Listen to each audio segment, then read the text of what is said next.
Brokeback Mountain, the novelization.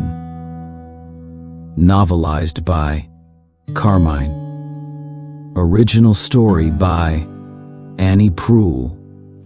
Screenplay written by Larry McMurtry, Diana Osana, and Ang Lee. Narrated by Rob Murphy. Everything is perfect, and there is always room for improvement. Shunryu Suzuki. Preface. Signal crossed.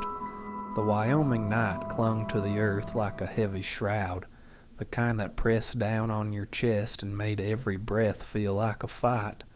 A cattle truck, its belly empty, growled over the ridge of a lonesome highway, cutting through the darkness as the first faint blush of dawn bled into the eastern sky.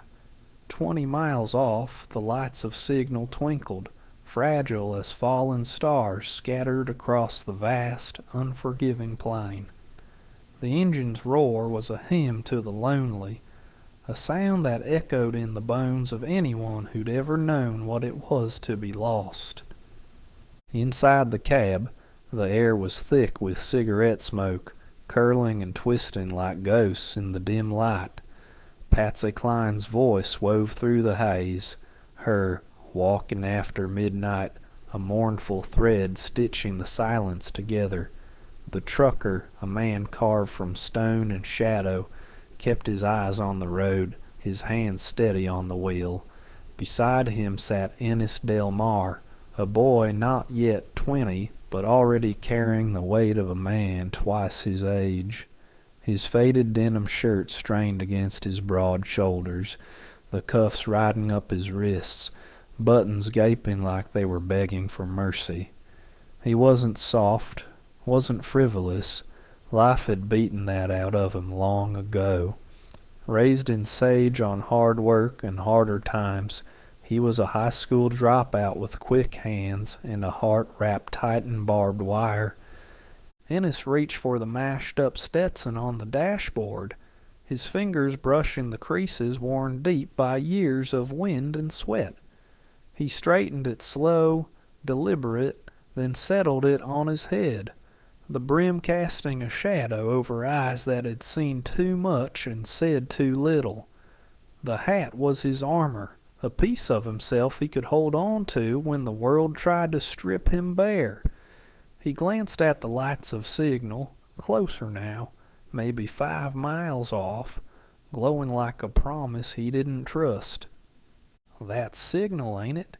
His voice rasped, rough as the gravel under the truck's tires. The trucker didn't look at him, didn't flinch. "Was the last time I come this way." Ennis nodded to himself, staring straight ahead. Words were a luxury he couldn't afford, and the trucker's curt reply told him this wasn't a man who'd waste them either. Fine by him. He'd learned young that silence was safer than speech, that the less you gave away, the less could be taken. The lights grew brighter, sharper, and he let his mind drift. To Sage, to the ranch lost to the bank, to the parents buried under cold earth, to the siblings scattered like tumbleweeds. Nothing left but this road, this truck, this chance. The truck screeched to a stop in Signal, air brakes hissing like a rattlesnake coiled to strike. Ennis stepped out, boots hitting the dirt with a dull thud, a grocery sack clutched in one hand, his whole life stuffed into paper, his spare shirt and Levi's all he had to his name. The truck lurched forward almost before he'd found his footing, kicking up a cloud of dust that stung his eyes and coated his throat. He stood still, letting it settle, the taste of grit familiar as his own heartbeat. Signal was a town holding its breath, streets empty, buildings sagging under the weight of neglect. The sun was creeping up now, painting the sky in streaks of gold and gray, but the chill still bit at Ennis's skin through his thin shirt.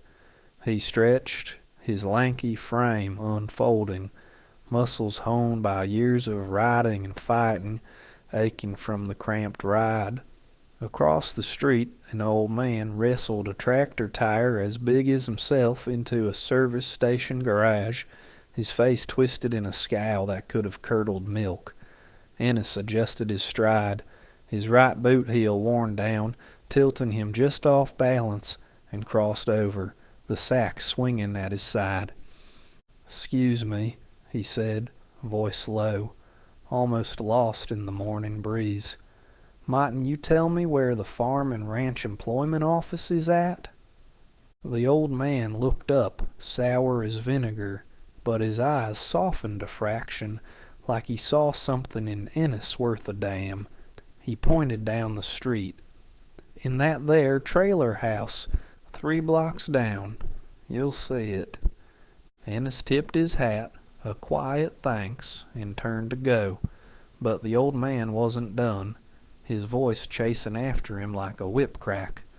"Don't let that goddamn Joe Aguirre send you up to Brokeback without no 30-aught. There's coyotes and coyotes up there. They'll eat your damn sheep and your damn jackass, too. With a 30-aught, you might hold your own." The words hit Ennis like a slap, unexpected and sharp. He cleared his throat, caught off guard. "Sir?" The old man kicked the tire, irritation sparking off him like flint on steel. "Where was you raised, bud?" Sage," Ennis mumbled, eyes dropping to the ground. "Sage." The old man's brow shot up, disbelief etched deep. "Why, that ain't hardly in Wyoming. That's nearly to Utah. You ain't a damn Mormon, are you?" "No, sir." Ennis shook his head, quick. "I just never heard of no place called Brokeback." The old man jabbed a gnarled finger north, toward a long, barren mountain rising up from the plain, its peaks jagged and shrouded in mist. "Don't you let that damn Joe Aguirre send you up there with no 22. Coyotes don't mind a 22. Make sure he gives you a 30-aught. Ennis nodded, the warning sinking into him like damp cold into bones. Too much talk, too much noise.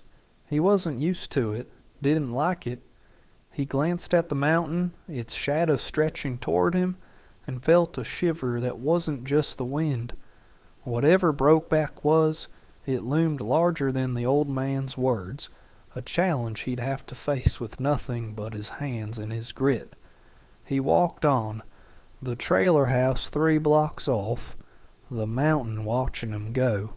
The trailer was a sorry sight, paint peeling like old skin, a crooked sign above the door spelling out Farm and Ranch Employment Agency in letters that had seen better days. Ennis sank onto the steps, the wood creaking under his weight, and lit a cigarette. Smoke curled up into the breeze, and he watched it vanish, his mind drifting again. Sage was a ghost now, a place of hunger and loss, the kind that hollowed you out and left you raw. This job, whatever it paid, whatever it asked, was his lifeline, his shot at something solid. He'd take it, work it, make it his own, because that's all he knew how to do. A sputter broke the quiet, a rattle-trap black pickup coughing its way down the street. Ennis squinted through the smoke, watching it limp into the gravel lot, engine hacking like a dying man's last breath. It shuddered to a stop, and the driver, a young man, maybe his age, kicked the door open with a curse.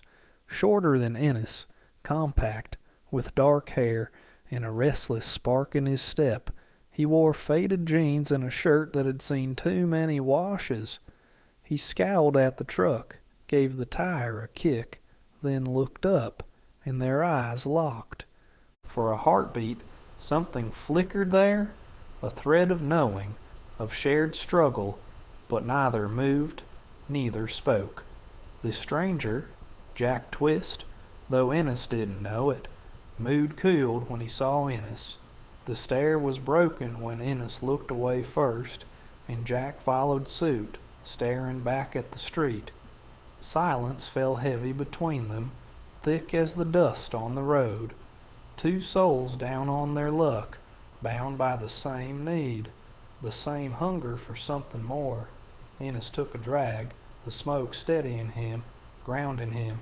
The mountain waited, the job waited, and now this stranger waited too. Whatever came next, he'd meet it head on, the only way he knew how. Chapter 1. Two Deuces in the Dust. The sun hung low over Signal, Wyoming, a bruised yellow orb bleeding into the gray haze of a late spring morning in 1963. A stiff wind whipped across the grassy field on one side of the cracked road, tugging at the lone truck parked there, a battered relic baking under the heat, its paint chipped like old skin. Across the way, a whitewashed store squatted next to a leaning light pole, its buzz a faint hum beneath the growl of cars rattling down the strip. Dust spun up in lazy spirals, coating everything in a gritty film that stung the eyes and clung to the throat. Ennis Del Mar leaned against the trailer office, a squat tin box baking in the sun, its shadow stretching thin across the dirt. His Carhartt chore jacket, still stiff and brown from the store shelf, hugged his broad shoulders, buttoned tight against the wind. Beneath his cowboy hat, brim low, his light brown curls caught the light, but his brown eyes stayed shadowed, fixed on the pebbles he kicked with scuffed boots. A rattletrap roar cut the quiet. Jack Twist's black 1950 GMC pickup, half ton and half dead, coughing its last as it rolled to a stop. The engine sputtered out, and Jack spilled from the cab, his lean frame taut with frustration. His denim Wrangler shirt, faded but sharp, flapped open over a Pendleton Sherpa jacket, the shearling collar brushing his strong jaw. Dark brown hair spilled from under his hat, blue eyes flashing as he slammed a boot into the truck's door. "Shit," he barked, the word sharp as a whip crack. Ennis glanced up, his face still half hidden, sizing up this loud stranger. Immature, he thought, jaw tight. Prima donna, maybe. Can he even handle the mountain? Ennis had hitched hair, boots worn from miles, dreaming of a truck, even one as sorry as that. Jack's curse hung in the air, bitter as the dust. A boy pissed at a toy his daddy warned him would break. Jack shook off his heat, turning those blue eyes on Ennis. He wanted to say something, bridge the gap with a grin, but Ennis dropped his gaze, kicking rocks like they held secrets. Jack's shoulders sagged a touch, disappointment flickering before he turned to his truck, fishing a razor from his pocket. He tilted the rearview mirror, pretending to shave his sideburns, but his eyes stayed locked on Ennis. That quiet man, all muscle and mystery, stirred something deep, a hunger Jack knew to cage. Ennis felt the stare, risked a peek. Jack's build was solid, strong enough for sheep work, not just some rich boy playing cowboy. His gut twisted, a spark he snuffed quick, turning away before Jack could catch him looking.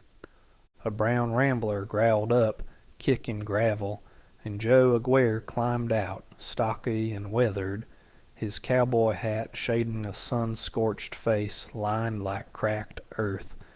Graying hair peeked out, thinning under the brim, and his thick mustache bristled as he strode past without a nod. Ennis stepped aside, feeling the man's bulk like a storm rolling in. Aguirre's flannel shirt and faded jeans carried the weight of years, his hands on hips screaming authority. He shoved the trailer door open, the hinges screeching, and barked down at them. "If you two pair of deuces are looking for work, I suggest you get your scrawny asses in here pronto." His voice was gravel and grit, a foreman's command that hit like a fist. Inside, the trailer choked on stale cigarette smoke, a bakelite ashtray overflowing with stubs on a desk buried in scribbled papers. Venetian blinds hung crooked, slicing the dim light into jagged streaks that danced across Aguirre's calloused hands. Wood paneling boxed them in, maps pinned to the walls charting Brokeback's wild sprawl. Ennis and Jack stood stiff, hats in hand, the air thick with tension. Aguirre leaned back, piercing eyes cutting through them. Up on Brokeback, the Forest Service got designated campsites on the allotments. Them camps can be 3-4 miles from where we pasture the woolies. Bad predator loss if there's nobody looking after them at night. Now, what I want is the camp tender to stay in the main camp where the Forest Service says, but the herder, he's going to pitch a pup tent on the QT with the sheep, and he's going to sleep there. You eat your supper and breakfast in camp, but you sleep with the sheep. 100%. No fire. Don't leave no sign. You roll up that tent every morning case Forest Service snoops around. He jabbed a finger at Jack, marking him the herder, then turned to the phone as it shrilled. Yeah? Number, not on your fucking life. Aguirre snapped into the receiver, his hostility a live wire. Ennis watched, face a mask, but the edge in that voice echoed his old man. Hard, unyielding. Jack's blue eyes flicked sideways, passive but sharp, catching the same vibe, a shadow of their father's ghosts. Aguirre hung up, glaring at Ennis. You got your dogs, your 30-30, you sleep there. Last summer I had goddamn near 25% loss. I don't want that again. You? Fridays at noon be down at the bridge with your grocery list and mules. Somebody with supplies will be there at the pickup. He tossed a cheap watch on a braided cord, the tick loud in the silence. Tomorrow morning we'll truck you up to the jump-off. The words landed heavy, a sentence for 2 deuces going nowhere. The Wyoming wind howled, a restless beast kicking up dust that swirled like a lonesome prayer across the barren lot outside Joe Aguirre's trailer. Jack Twist stood, boots planted firm, his heart thumping with a mix of hope and defiance. He extended a hand, his grin a spark against the gray morning. Jack Twist, he said, voice steady, cutting through the gusts. Ennis met his grip, firm but fleeting, like he was afraid to hold on too long. Ennis, he said, his tone flat, as if his name was a weight he'd rather not carry. His fingers fumbled with the cheap watch Aguirre had tossed him, a nervous tick betraying the wall he'd built. Jack's grin widened, boyish charm slicing through the tension. Your folks just stop at Ennis? He teased, trying to crack the silence. Ennis's lips twitched, a ghost of a smile gone quick as it came. Del Mar, he added, voice still clipped, eyes fixed on the watch like it held answers Jack couldn't see. Jack felt a sting. Mr. Del Mar's dodging me, he thought, sarcasm curling in his mind. Gonna be a real chatty summer. But he masked it, his knack for hiding hurt kicking in, his skill honed in Lightning Flat's shadow. Ennis wasn't dodging, not really, just lost for words, a young man carved hollow by life's rough hands. Jack's eyes sparked, undeterred. Nice to know you, Ennis Del Mar, he said, the name's hanging like a fragile thread in the Wyoming dust, tying 2 strangers under a sky heavy with unspoken promises. The wind died down, just for a moment, as if the mountain itself was listening. Jack leaned back, scanning the horizon where dust met sky. Not from here, but I been through signal a few times. There's a diner off Signal Mountain Summit Road. Got a bar, too. Might be a bit early, but we could check if it's open." He caught a flicker in Ennis's eyes at bar, a crack in his stoic mask. Jack had his answer, a silent spark of connection. "Since we're going to be working together," Jack went on, voice light but deliberate, "I reckon it's time we start drinking together." Ennis glanced at the watch, its hands ticking toward 8:30. He nodded, a small gesture heavy with meaning, sealing their first step beyond the job. The bar room loomed vast and hollow, chairs stacked upside down on tables like bones of a forgotten feast. Only a husky bartender, stocking beer into a cooler, and a skinny waitress scrubbing ashtrays in a sink, broke the stillness. Jack and Ennis stepped inside, sunlight bursting through the door, a harsh glare that startled the pair behind the bar. They paused, eyes adjusting to the dim, smoky haze, the air thick with the promise of whiskey and worn-out dreams. "We ain't open till 10, the bartender growled, his voice rough as gravel. Jack flashed a grin, unfazed. "Me and my partner here, we got us a summer's worth of drinking to do today. Reckon we're going to need that extra hour." "Told you, we open at 10, the bartender repeated, but the waitress shot him a look. "Aw, lay off 'em, Royce," she said, her tone softening. "They're just boys." Royce shrugged, relenting, and the waitress turned to them with a smile. "You boys have a seat." Jack and Ennis settled at the bar, the wood cool and scarred under their hands. Ennis lit a cigarette, smoke curling like a secret, and the waitress, drying an ashtray on her apron, set it before him with a nod. "Now then, what'll you have?" "Bud, please," Jack said, his gaze steady. "Bud," Ennis echoed, voice low, almost swallowed by the bar's hum. They sat, nursing long necks, the bottles sweating in the dim light. Ennis peeled the label from his, fingers restless, while a few empties lined up before Jack, proof of his ease. The air thickened with smoke and the clink of glass, a world apart from the open plains. Jack leaned forward, elbows on the scarred table, his voice slicing through the haze. "My second year up here. Last year, one storm, the lightning killed 42 sheep. Thought I'd asphyxiate from the smell. Agira got all over my ass like I was supposed to control the weather." Ennis frowned at asphyxiate, piecing it together, choking, suffocating.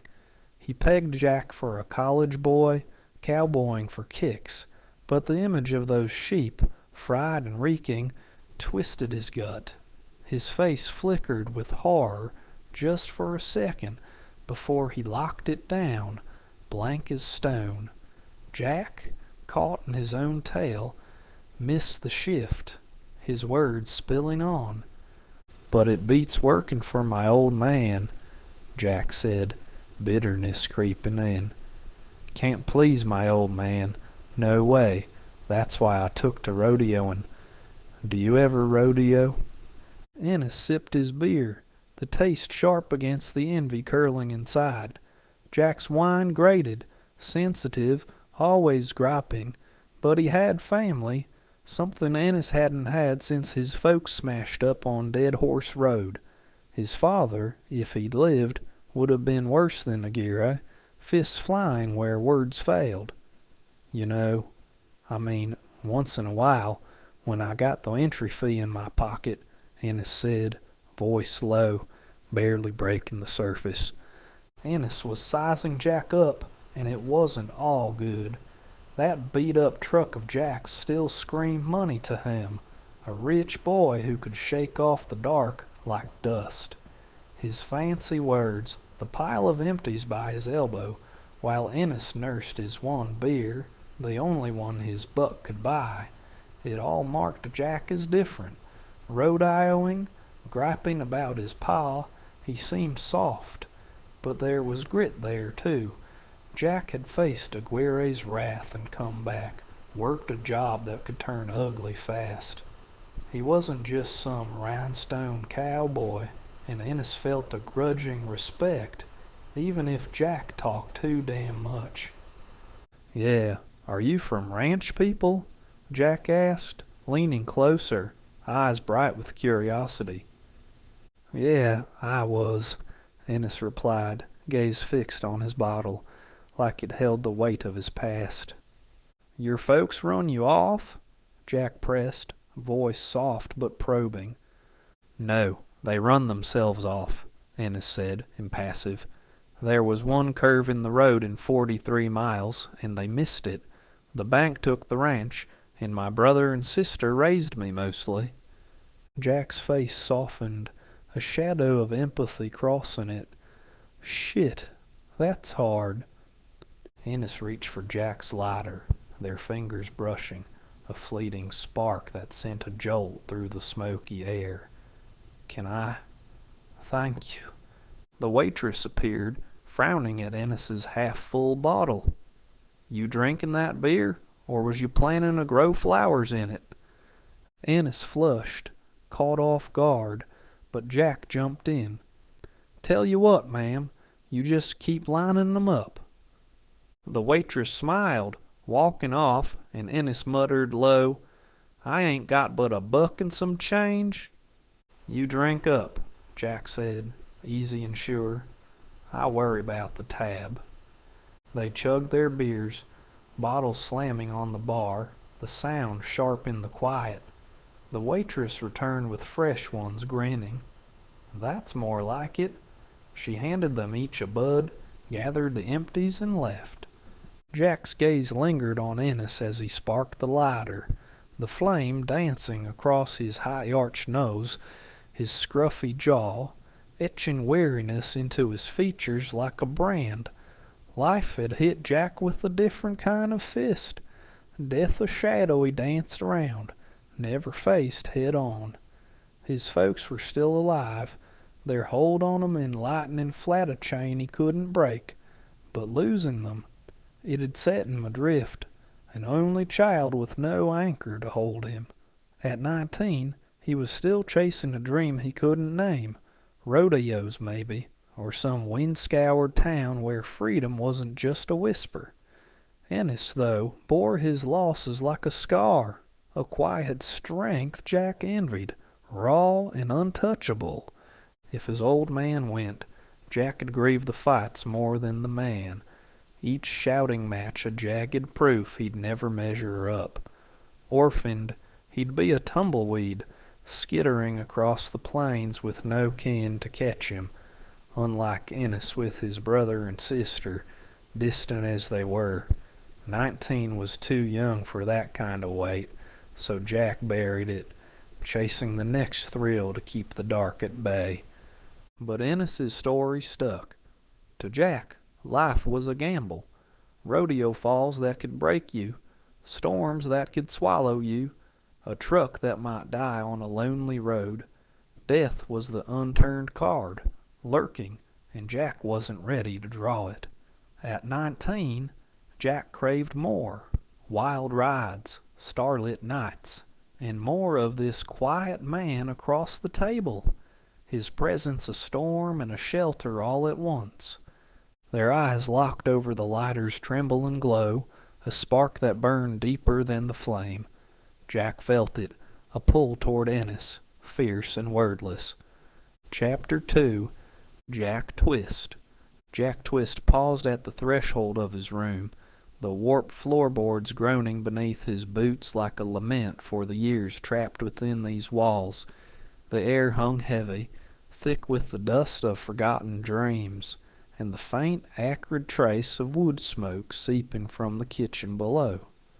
The walls, once a hopeful white, had surrendered to time's relentless march, their gray pallor a canvas of despair, despite Roberta Twist's monthly scrubbings, her hands chasing a cleanliness that could never erase the sorrow etched into the plaster.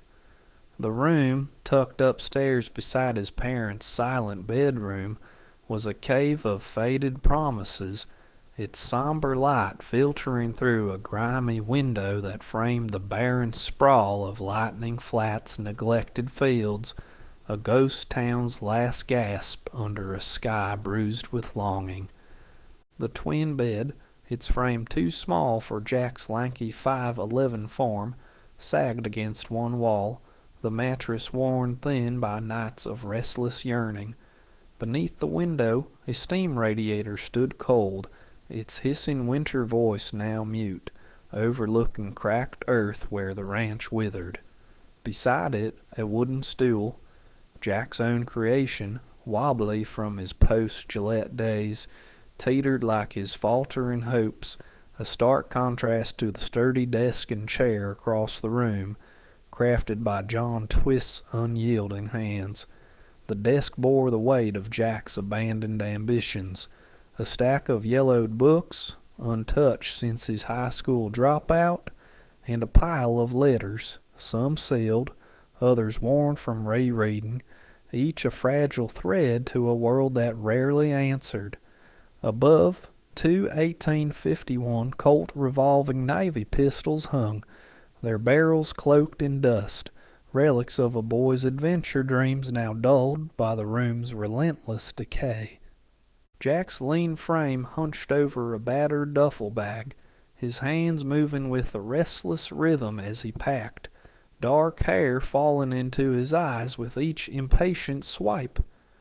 His mind was already scaling Brokeback Mountain's jagged peaks, fleeing the suffocating grip of Lightning Flat, a literal ghost town where the Twist family stood as its last, lonely brood.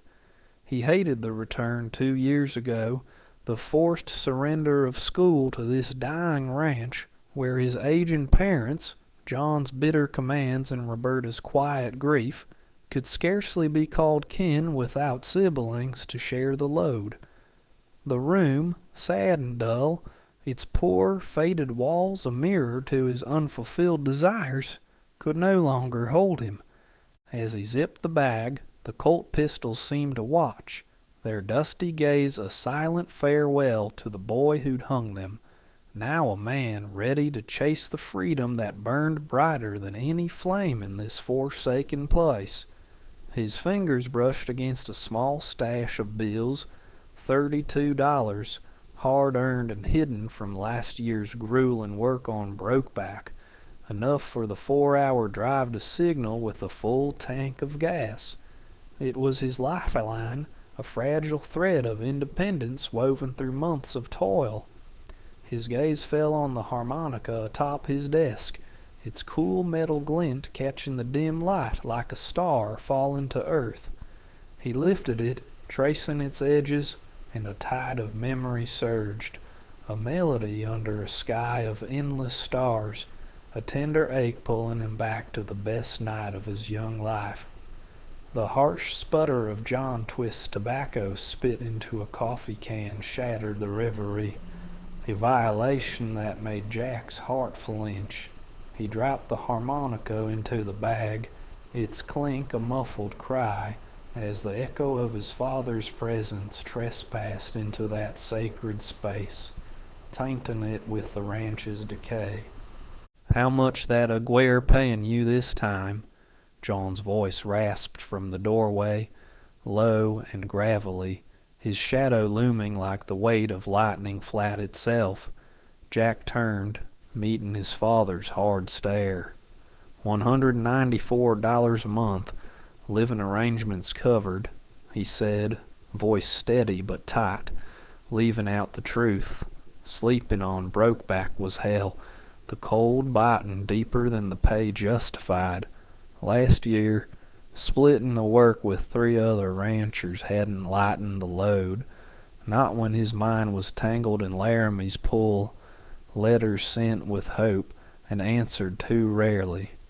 John's eyes narrowed, his voice softening in a way that felt wrong, like a blade wrapped in cloth.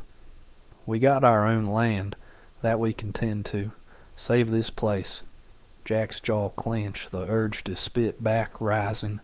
Ain't nothing to save, Pa. We're the last fools in Lightning Flat. He stayed silent, zipping the bag, his resolve hardening. With a final glance at the room that had caged him too long, he shouldered his duffel and stepped toward the stairs, leaving the ghosts of his past to their silent vigil. Jack's boots thudded on the creaking stairs of the Twist family ranch house, each step a rebellion against the weight of Lightning Flat's decay.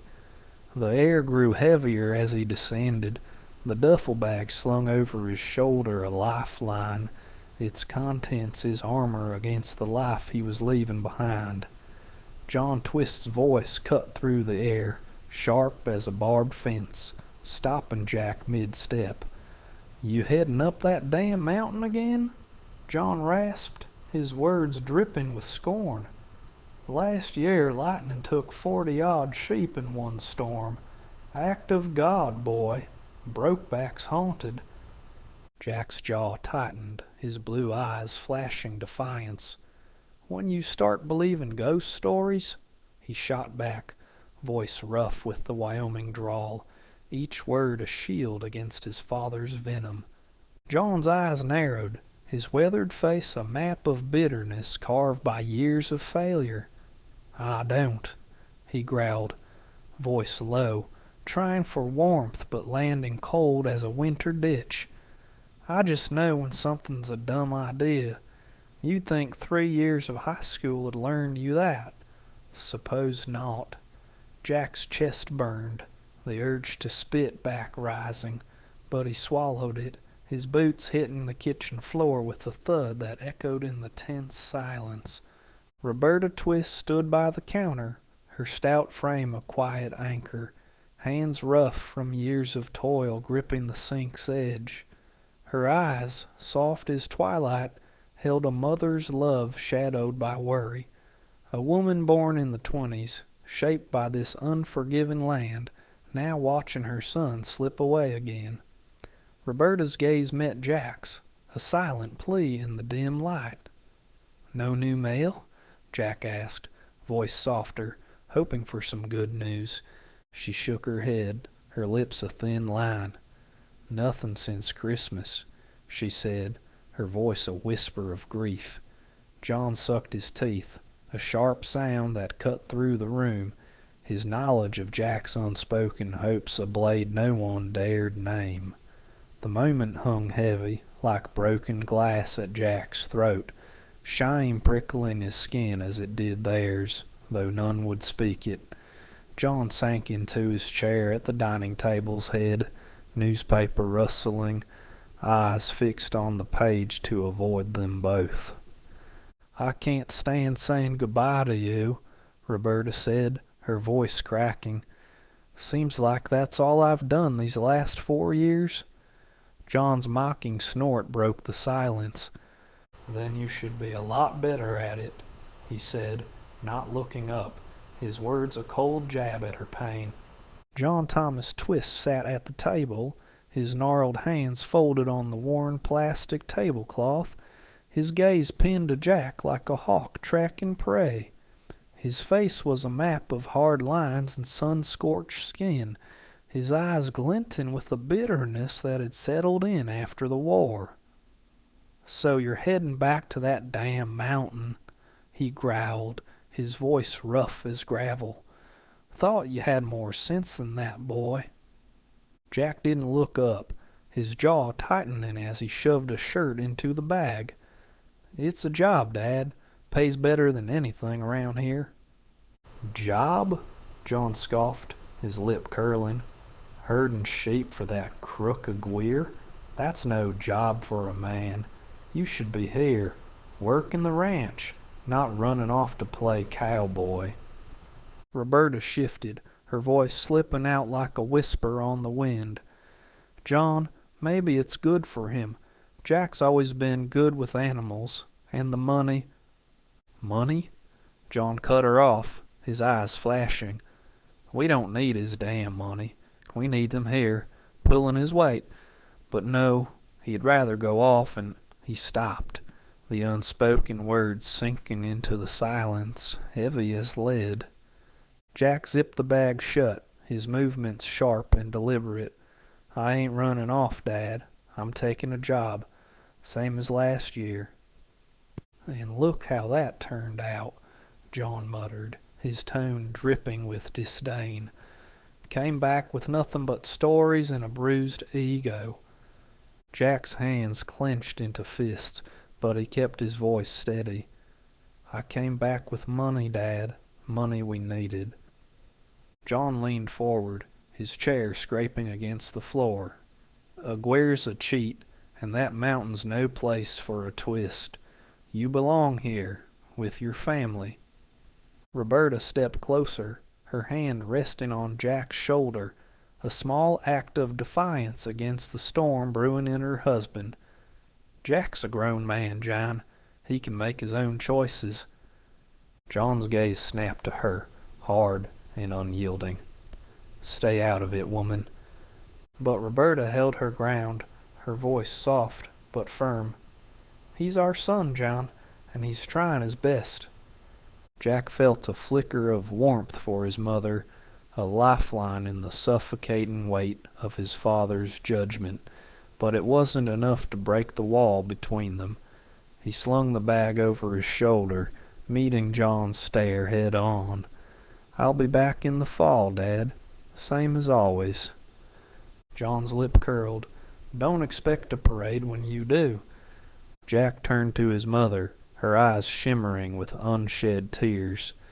"Take care, Ma." She nodded, pulling him into a quick, fierce embrace, her arms trembling slightly. "You too, Jack. Be safe up there." With a final squeeze, Jack released her, the ache in his chest a mix of love and sorrow. He stepped outside, the screen door banging shut behind him, the wind's howl a stark contrast to the stifling air inside. The gravel crunched under his boots as he crossed the yard to his truck, an old GMC that rattled like it might fall apart any day, the fading light painting the prairie in hues of red and gold. He tossed the bag into the truck bed and climbed in, the engine coughing to life with a reluctant sputter.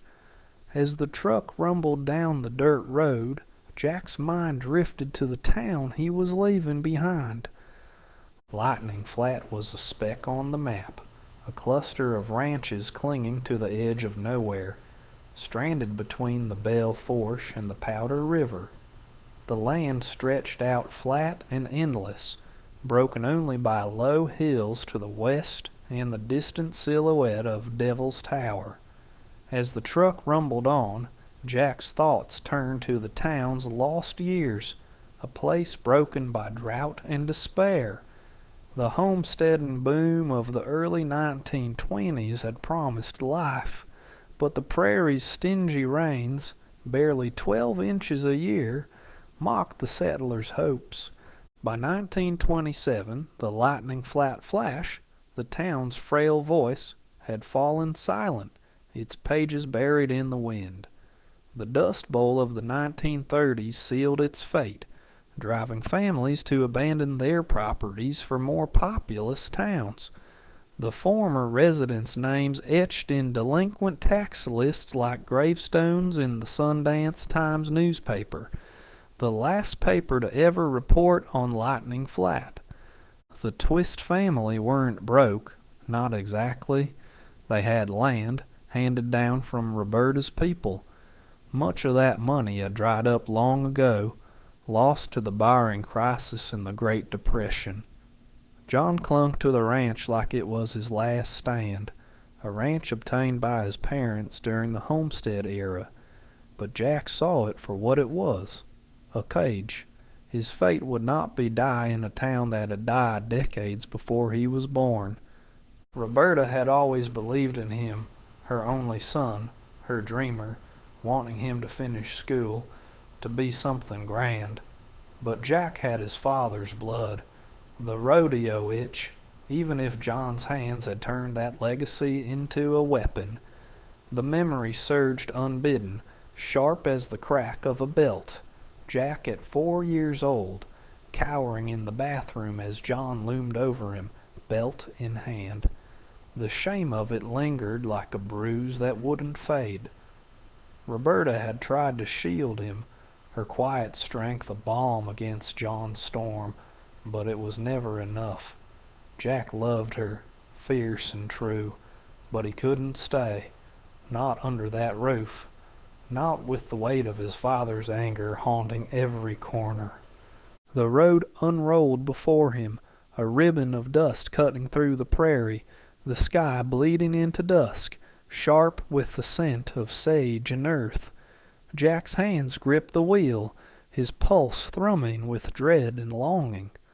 Brokeback was his way out, a place where the wind didn't carry his father's voice, where he could breathe free for a little while. The truck rattled on, carrying him toward the mountains, toward something he couldn't yet identify, but that promised a freedom he had only ever dreamed of. Chapter 3. Ennis Del Mar. Sage, Wyoming was a graveyard of dreams, its windswept plains stretching like a barren sea under a sky heavy with indifference. Crumbling shacks groaned under relentless gusts, their splintered boards whispering of broken promises. The Union Pacific tracks, once alive with coal trains, lay silent by the 1950s. Rust and weeds choked the rails, and the abandoned station marked Sage's decay. For Ennis Del Mar, 19 but carrying a heart aged to 35, Sage was a crucible of loss. Its sagebrush-choked streets hissed his failures, his family's ruin, his slow tongue branded stupid by cruel voices that cut sharper than the wind. The townsfolk's eyes pierced like arrows, their judgment teaching him to shrink, to wrap his heart in barbed wire, to speak only in clipped murmurs that held the world at bay. Amidst Sage's desolation, Aunt Beulah shone like a lone star. His mother's sister, she was the only family beyond his parents and siblings Ennis remembered with warmth, her gentle manner a stark contrast to the town's harshness. On clear nights she'd lead him to the edge of their sagging porch, pointing to the sky. "See Cassiopeia's W up there?" she'd say, her voice soft as moonlight. "That's Ursa Major, the Great Bear, with the Big Dipper in its heart." She taught him to trace the dipper's handle to Arcturus in Botas, then to Spica in Virgo, her words weaving stories of ancient myths. She explained meteors, fleeting streaks that burned out fast, versus asteroids, rocky wanderers orbiting the sun, and planets with their steady glow, circled by moons too faint to see. These lessons, etched deep in Ennis's mind, were a window to a world where curiosity thrived, a rare glimpse of innocence that made him feel alive, unjudged, a boy not yet broken by Sage's weight. School in Kimmerer offered no such refuge. Junior high halls echoed with jeers at his halting speech. "Slow Ennis," classmates taunted, mocking his patched clothes and broke-down family. One spring day, a boy's sneer about his drawl sparked Ennis's rage, his fist cracking against the boy's jaw, blood speckling the linoleum. Teachers shook their heads, whispering, "That Del Mar boy's trouble." His single year at Kimmerer Senior High ended when the family truck's transmission seized, forcing him to drop out. Each fight was a release, raw and unyielding, but the bruises faded, and the shame didn't, his reputation as a hothead pushing him further from acceptance. Silence became his armor against a town that broke men before it let them go.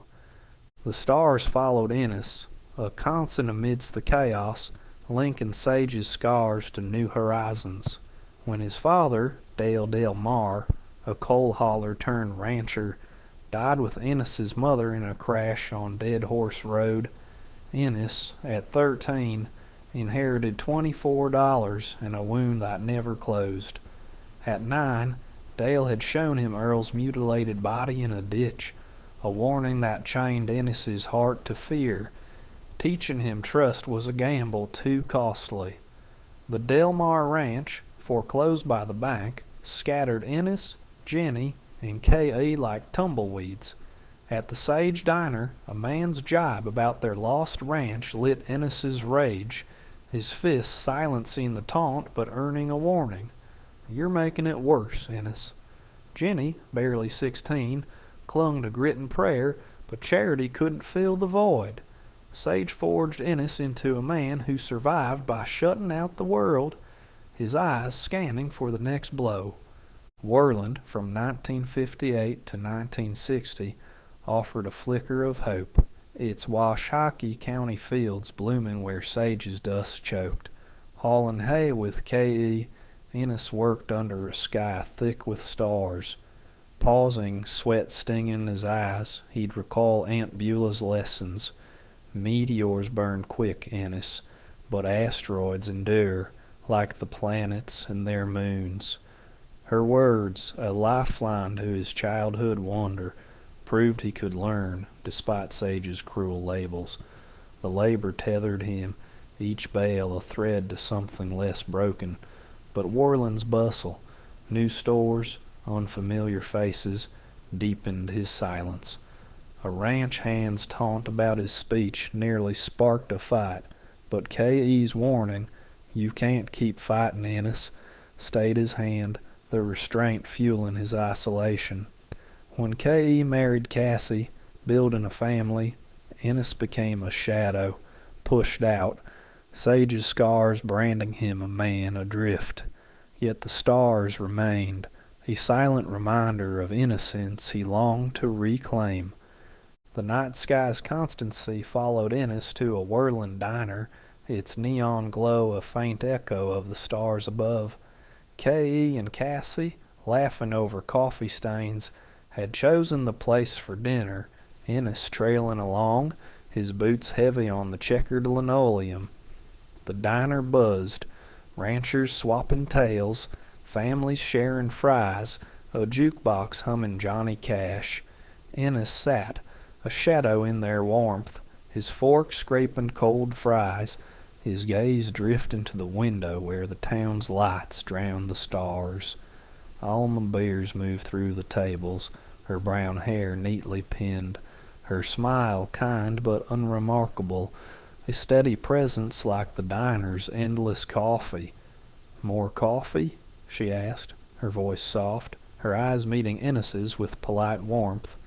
K.E. ordered, Cassie smiled, and Ennis mumbled, "No thanks," his words sticking like gravel. Alma nodded, moving on, her presence fading into the bustle. K.E. leaned in, teasing, "Alma's a good girl, Ennis. You ought to talk to her." Cassie nodded, her eyes expectant, as if this was the natural order. "Find a wife? Settle down." Ennis forced a half smile, muttering, "Maybe." But the word felt hollow, a script he didn't choose. Alma was nice, the kind of nice that kept Worland running, but she stirred nothing in him. No spark, no pull, just a vague sense of what he was supposed to do. The diner's warmth, K.E.'s laughter, Cassie's ease. It was a world he watched through the window, untouchable. He thought of Aunt Beulah's stars, how they shone without judgment, unlike the eyes here expecting him to fit in. Worland's promise had faded, and by 19, Ennis ain't have time for stargazing. The old 1951 truck rattled down the dirt road, its gray paint chipped and faded like the dreams of the men inside. Dust billowed behind them, swirling in the dry Wyoming air, thick with the scent of cigarette smoke and regret. Ennis Delmar sat in the passenger seat, his hands clenched in his lap, his gaze fixed on the endless stretch of prairie unfolding before them. The sky was a pale, washed-out blue, the kind that made a man feel small, like he could disappear into the horizon and never be missed. K.E. Del Mar gripped the wheel, his fair hair catching the sunlight, his crystal blue eyes flicking toward his younger brother. They looked alike, both rugged, both handsome in that quiet cowboy way. But K.E. had a lightness to him, a spark that Ennis had long since buried. "You sure about this job, Ennis?" K.E. asked, his voice rough but warm. "Sheep herdin' ain't no easy gig." Ennis shrugged, his jaw tight. "Pays $8 a day. Season work. I'll be back by fall." His voice was low, clipped, like he was rationing his words. He had $5 to his name, crumpled in his pocket like a secret shame. The job on Brokeback Mountain was a lifeline, a way out of the cramped house where K.E.'s wife, Natalie, was already swelling with child. Ennis liked Natalie well enough. Her laughter filled the rooms like sunlight, but he couldn't shake the feeling he was a shadow in their home, a reminder of the past they'd all rather forget. K.E. glanced at him again, his brow furrowing. "You don't have to go, you know. We'll make room. Always have." Ennis shook his head, his fingers tracing the edge of the paper bag on his lap. "Ain't about room, K.E. It's about—" He trailed off, his throat closing around the words. "It's about getting away from the ghosts, the memory of their parents' car wreck on Dead Horse Road, the way the bank had swallowed the ranch whole, the nights he'd spent huddled in the dark, listening to K.E. and their sister Jennifer whisper about what came next." Jennifer, Jenny, with her soft voice and steady hands, had been the closest thing to a mother he'd known. She'd reminded him of their mom, Ruth Ann, with her quiet strength and tired smiles. But Jenny was gone now, married to some roughneck in Casper, 320 miles away, like she'd moved to another world. "You miss her, don't you?" K.E. said, his voice softening. "Jenny?" Ennis's chest tightened, a familiar ache blooming behind his ribs. "Yeah," he muttered, his eyes stinging. She was good to us. But Jenny had been just a girl herself, barely 16 when their parents died, trying to hold the pieces together with nothing but grit and prayer. She couldn't give him the love he craved, the kind that filled the hollow spaces left by their mother's absence. Now she was in Casper, and he was here, adrift in a sea of dust and duty. The truck slowed as they reached Afton, the engine coughing like it was tired of the fight. K.E. pulled to the side of the road, the tires crunching on gravel. "This is as far as I can take you," he said, his hands resting on the wheel. "You sure you'll be all right?" Ennis nodded, grabbing his bag. "I'll hitch from here. Ain't far to Signal." K.E. reached out, his hand landing on Ennis's shoulder, a rare gesture of affection. "Be safe, little brother." Ennis met his gaze, the weight of their shared history hanging between them. "Yep," he said, the word barely a whisper. He climbed out, the door creaking shut behind him, and watched as K.E. drove off, the truck disappearing into the distance like a memory fading with time. The road stretched out, empty and endless. Ennis hitched rides with two truckers, quiet men with calloused hands and stories they didn't share. The first dropped him near Evanston, the second took him the rest of the way to Signal. The final leg was in a navy blue cab with a rust-red carriage, the driver a grizzled man named Sam heading to Texas. Ennis thanked him as he hopped out, the first light of dawn creeping over the horizon, pushing back the shadow of night. Signal was a sleepy town, the kind where time moved slow and secrets stayed buried. Ennis walked alone, his boots scuffing the dirt, the paper bag clutched tight in his hand. Inside, a bar of soap, a toothbrush, and a few sandwiches Natalie had made, small acts of kindness that felt like anchors in the storm. Ennis had one other shirt stored snugly in the paper bag. After asking around, Ennis found a Gear's trailer, a squat tin box baking in the early morning sun, and settled against it, rolling a cigarette with trembling fingers. He lit it, the smoke curling up into the crisp air, and waited. The sky bled from twilight today, the sun climbing higher, casting long shadows across the gravel lot. Ennis's mind drifted to the ranch they'd lost, to Jenny's laugh, to the night his father had taken him and K.E. to see Earl's body, mutilated and broken, a warning carved in blood. The memory clawed at him, a dark, gnawing thing that lived in his bones. He'd been 9, too young to understand, but old enough to feel the fear settle deep, like a splinter he couldn't pull out. The rumble of an engine snapped him back. A beat-up truck rolled into the lot, coughing to a stop. Jack Twist stepped out, his lean frame taut with frustration as he kicked the door shut. Ennis watched him, a stranger with a wild spark in his eyes, and felt something shift inside him, a flicker of recognition, or maybe just the weight of another soul looking for a way out. The wind picked up, carrying the scent of dust and diesel, and Ennis took a drag from his cigarette, his heart pounding in his chest. Brokeback Mountain waited, a jagged promise on the horizon, and with it, a chance to escape the ghosts that haunted him. He didn't know what lay ahead, but for the first time in a long while, he felt the stir of something like hope. Chapter 4. Small Acts of Kindness.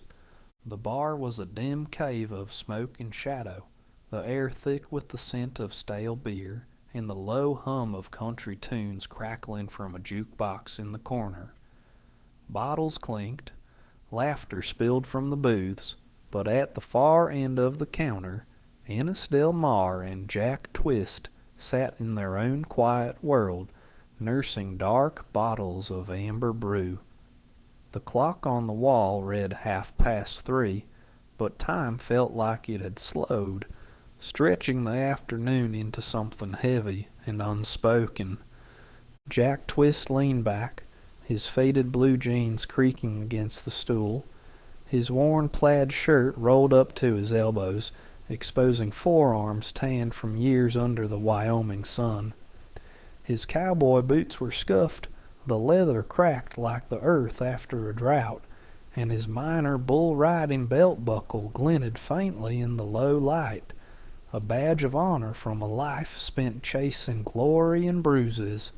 His hat sat tilted back, revealing a face that was all sharp angles and restless energy, his eyes flicking around the room like he was always looking for the next ride. Beside him, Ennis Del Mar was a study in stillness.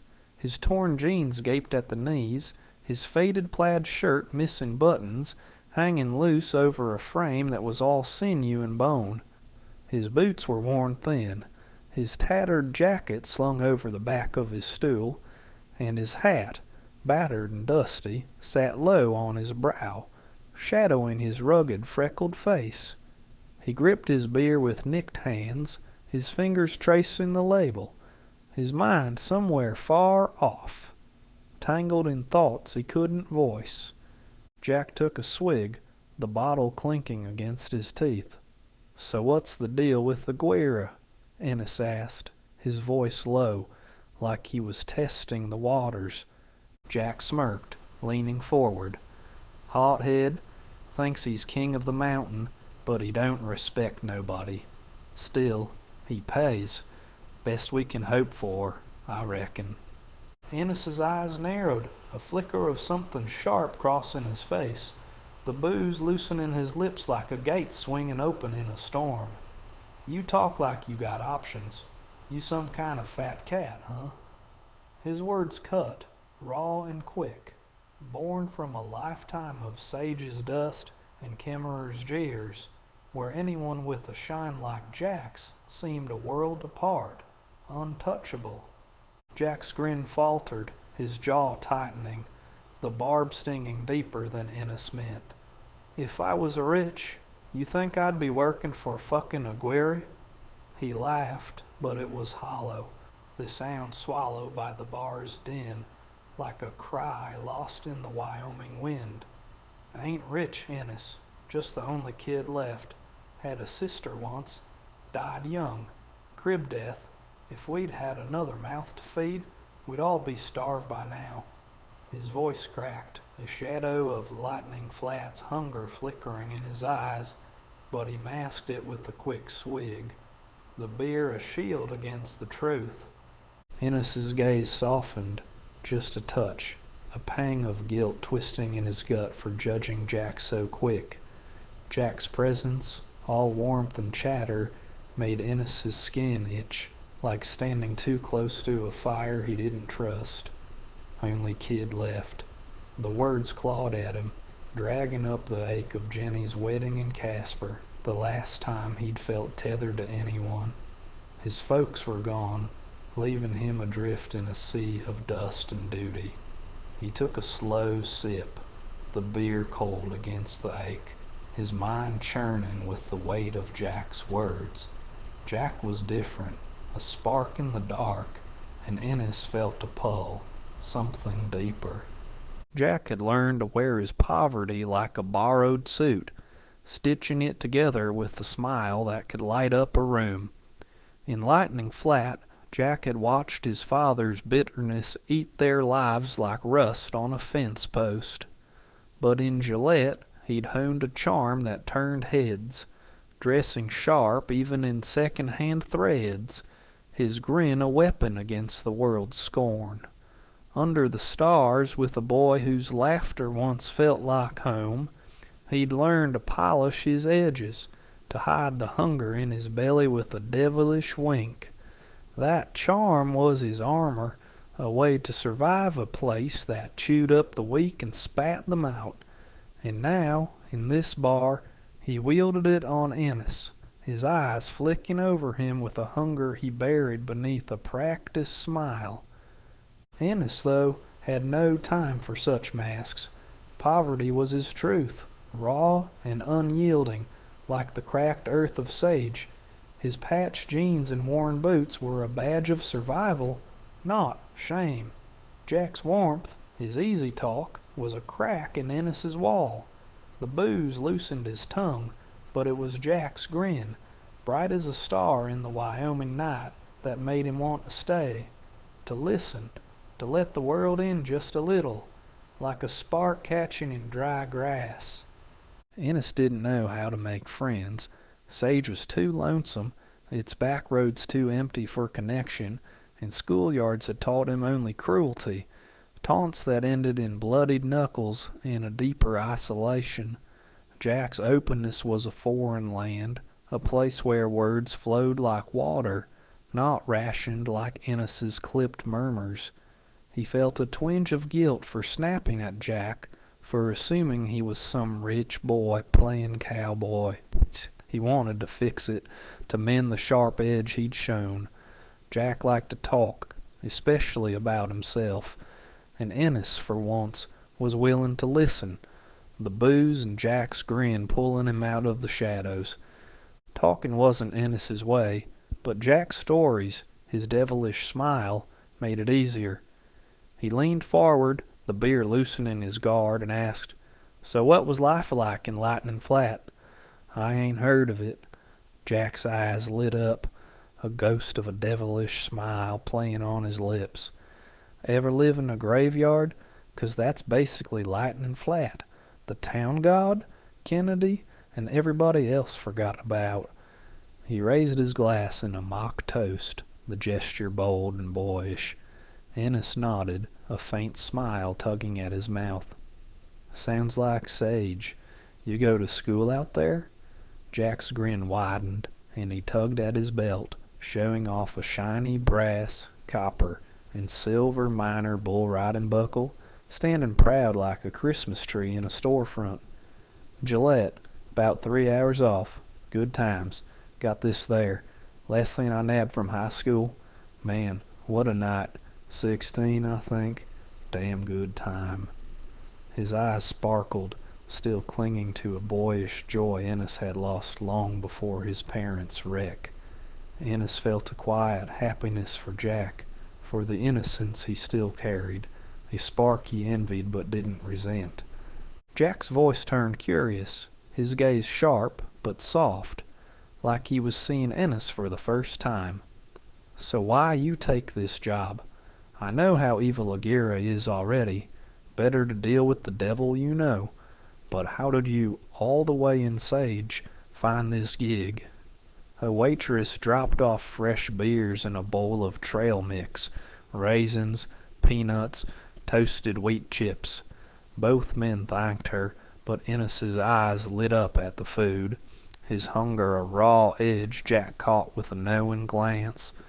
Ennis grabbed a handful, the crunch grounding him. Found it in the newspaper, he said, before sipping his beer. Sounded like decent money. Got me out of the house. Was in Warland when I heard about it. Jack nodded, his devilish smile growing. Been through there a few times. Ennis raised an eyebrow. Rodeoing? Jack's grin turned wicked, horns practically sprouting. You know it. Needed a good distraction last year. Ennis's lips twitched, a rare warmth spreading in his chest. Maybe this Jack twist is all right, Ennis thought. The hours slipped by, the sun started to sink. The noise faded into a dull roar, the weight of the night pressing in, heavy as a storm rolling across the Wyoming plains. Jack drained his bottle, his blue eyes flicking to Ennis, who sat still as stone, his sparsely freckled face shadowed under his battered hat. Jack's gaze lingered, a covert hunger masked by a grin that could charm a rattlesnake. Ennis noticed him, his sharp words, his polished buckle, more than he noticed most, a pull stirring in his chest like a spark catching in dry grass. Jack leaned forward, his voice low, carrying a spark of mischief. Let's get out of this dive, Ennis. Ain't no sense burning our last coins here. Ennis nodded, his jaw tight, but a flicker of warmth danced in his eyes, a crack in the barbed wire around his heart. They stepped into the dusk, the air sharp with diesel, signal streets hushed like a town holding its breath. Ennis felt the weight of unseen eyes, always judging, always waiting for a misstep. Jack's easy stride, his devilish grin, was a foreign rhythm, but Ennis followed, drawn to the light of it, like a moth to a flame. They wandered past shuttered shops, dust swirling under their boots, until Jack nudged Ennis toward the Signal Public Library, a small building with faded paint and a sagging roof.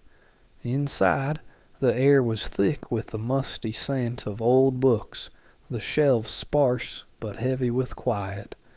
Ennis grabbed a dictionary, his calloused fingers flipping through pages, tracing words like they held the key to something he'd lost in Sage. He stopped at asphyxiate, a word Jack had tossed out earlier, and a small, proud smirk tugged at his lips. He'd been right, damn it. Jack plucked Animal Farm from a shelf, settling by a window where the last light bled away. His eyes scanned the pages, but his mind drifted to nights under the stars in Gillette. The silence between them was soft, broken only by the rustle of pages and the creak of old chairs.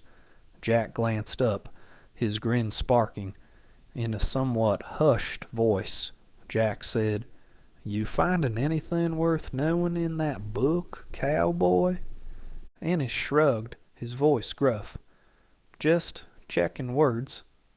Ennis closed the book, his face a mask, but inside a flicker of pride warmed him, like a star breaking through clouds. They left the library as the sky turned to ink, stars piercing the darkness like promises Jack always believed in. "Let's grab a six-pack," Jack said, nodding toward a small grocery store down the street. "Cheaper than that bar, and I ain't flush with cash." Ennis grunted agreement, his $5 crumpled in his pocket like a secret shame. They bought a case of beer, the clerk's eyes sliding over them like they were ghosts. Outside Aguirre's trailer, they leaned against Jack's battered GMC, the metal cool under their backs, the night wrapping around them like a worn quilt. The radio hummed low, Bill Anderson's still drifting out, its ballad soft and pretty, tugging at Ennis's heart in a way he'd never confess. He loved ballads, their ache a quiet comfort, but he'd take that secret to his grave. Jack's eyes flicked to the stars and then to this quiet man beside him, a man whose silence felt like home. Jack took a swig, the beer sharp on his tongue, and turned to Ennis, his voice easy but probing. "So, what do you like doing, Ennis, when you ain't hauling hay or dodging fists?" Ennis stared at the stars, their light cold but steady, like Aunt Beulah's lessons from long ago. "Ain't much for hobbies," he said, voice low. "Like animals, I guess. Why, I stick with ranch work. Keeps things simple." Jack nodded, his grin softening. "Yeah, I get that. Ain't one for sitting still myself. Rodeo's my thing, but I tried football once. Coach thought I'd be good, but not for me." "What position you play?" Ennis asked, his voice low, the beer easing his guard. "Ain't never tried sports in school. Might 'a tried swimming if I coulda." Jack smiled, taking a swig, shaking his head. "You got the wrong idea about my high school football glory, friend. I tried out. Keyword being tried. Last thing I wanted was freezing my balls off clear to November in tights chasing a pig's skin." Ennis's lips twitched, a faint grin breaking through. "Reckon you prefer steer riding anyhow." Jack clinked his bottle against Ennis's, his grin devilish. "Now you're speaking my language." The beer passed between them, the night thick with a warmth neither could name. Jack's eyes flicked to Ennis, taking in the freckles dusting his cheeks like constellations, a quiet hunger stirring beneath his charm. Ennis noticed Jack's spark, his easy laugh, more than he ever noticed anyone, a pull that felt dangerous but right, like a star guiding him somewhere new. It was nearing 9:30 p.m., the night turning sharp and bitter, the cold creeping through their coats like a thief. Ennis leaned against Jack's battered GMC, his breath puffing out in clouds, his hands shoved deep in his pockets. Jack stood close, his bull riding buckle glinting faintly in the dim light of Aguirre's trailer light, his eyes flicking to Ennis with a quiet hunger masked by his easy grin. The air carried the scent of diesel and sagebrush, Signal Street's silent save for the low hum of "I Fall to Pieces" by Patsy Cline drifting from the truck's radio, its ballad tugging at Ennis's heart in a way he'd never admit. The warmth of their earlier talk, about rodeos, animals, and lives left behind, lingered, but the chill was winning, biting into their bones. Jack drained his bottle, the beer sharp on his tongue, and glanced at Ennis, his voice low but firm. "Ain't got enough scratch for a hotel. Figure I'll sleep in the truck." Ennis shrugged, his voice flat, his jaw tight against the cold. "I'll just bed down near Aguirre's trailer." Jack's brow furrowed, a flash of concern crossing his face, his charm giving way to something rawer. "It's going to be 52 degrees tonight, Ennis. You'll freeze your ass off." Ennis's jaw clenched, stubborn as ever, his pride a wall built from years of Sage's lonesome roads and Kimmerer's cruel taunts. "I'll manage," he said, but his voice wavered, the cold truth of the night pressing in. Jack wasn't having it, his grin fading to a stubborn glint, like a man who'd faced down steers and won. "Come on, man. Truck's got blankets. Ain't no sense in you hacking up a lung all the way to Brokeback." Ennis hesitated, his pride warring with the bite of the frost, his eyes flicking to Jack's face, open, warm, different from the hard stares of his past. Damn it, he thought. The cold was too much, and Jack's kindness was a crack in his armor he couldn't patch. Finally he nodded, the smallest surrender. "Fine." The truck was parked crooked in the gravel lot, its engine ticking as it cooled.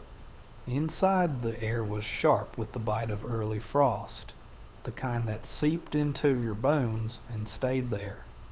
Ennis climbed in, his breath fogging the windshield, his body already shivering against the cracked leather seat.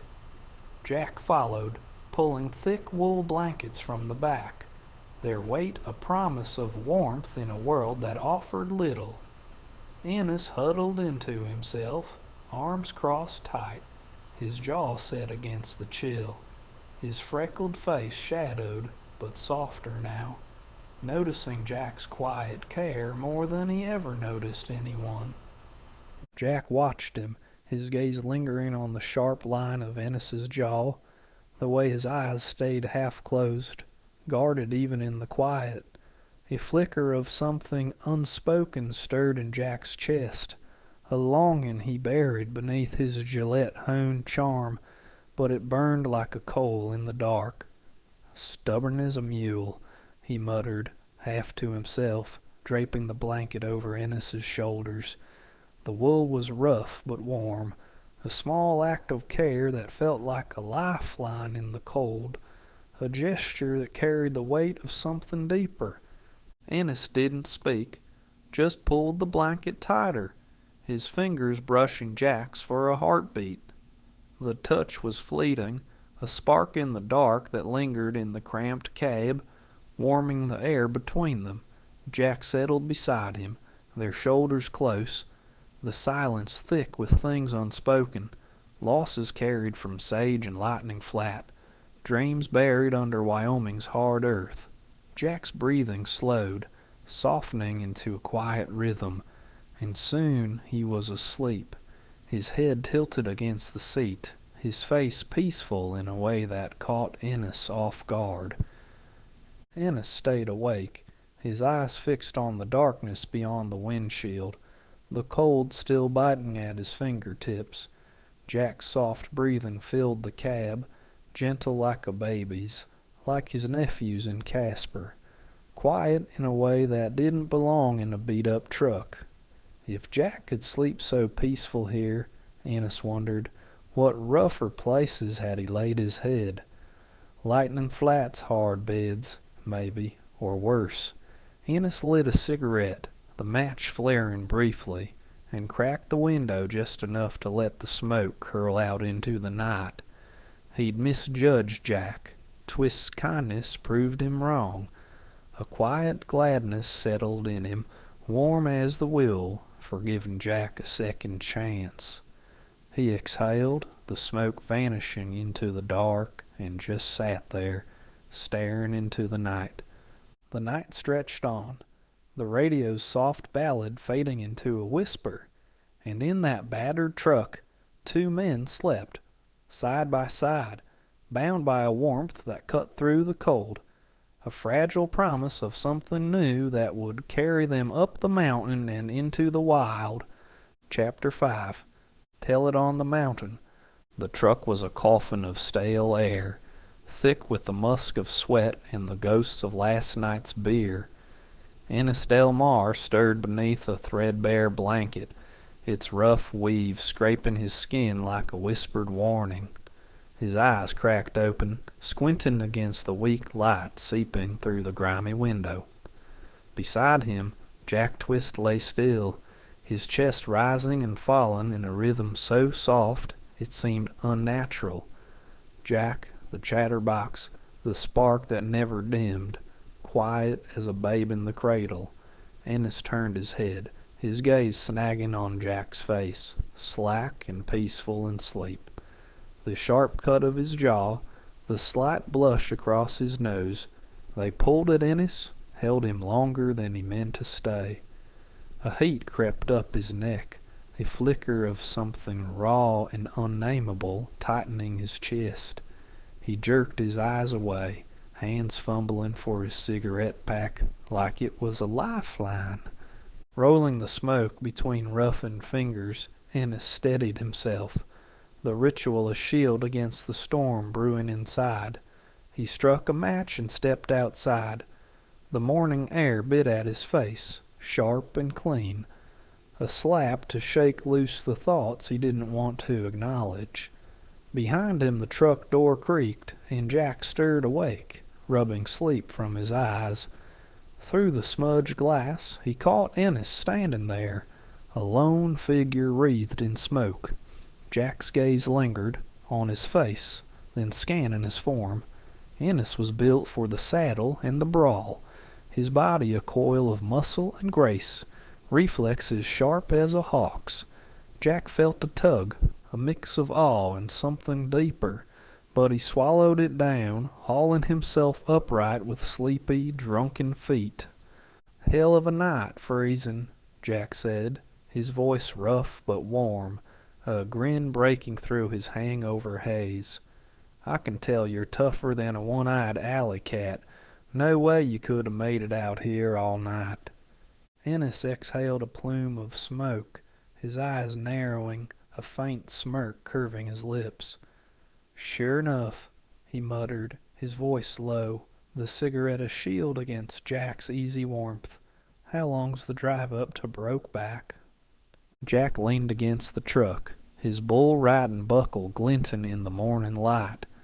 "About an hour, but that ain't what takes the longest. It's getting all them sheep up to the grazing area. Took damn near 3 hours last time. I will say, it was a beautiful sight. Brokeback feels haunted but breathtaking, all at the same time."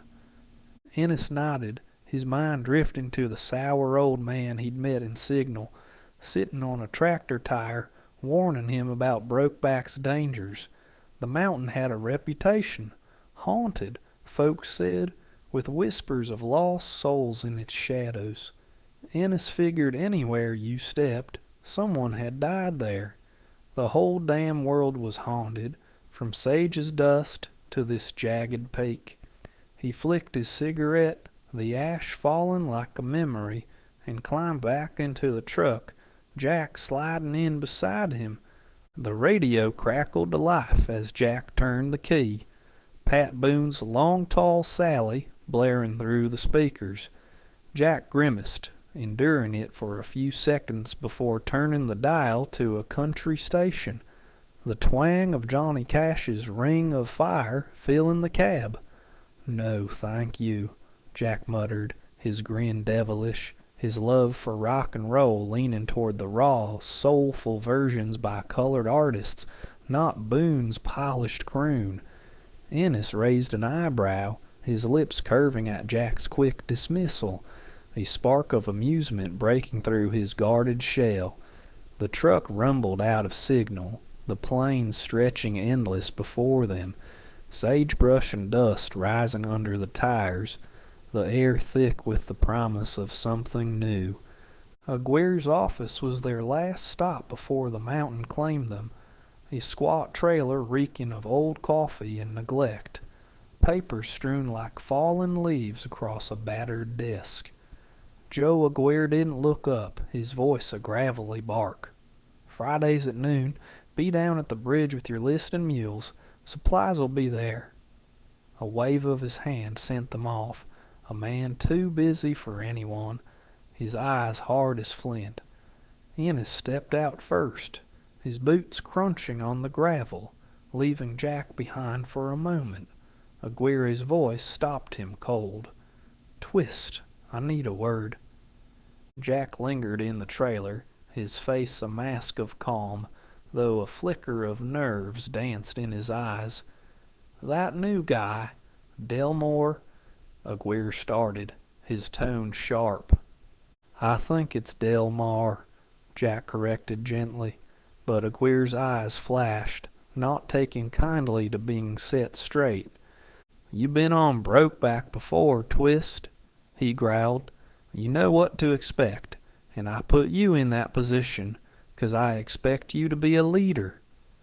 Jack's eyes warmed at the words, a rare hunger for praise stirring in his chest, a need carved deep in Lightning Flat's hard years. "So I expect you to keep shit together. I don't got time to babysit you or what's his name. This is your last shot, Twist."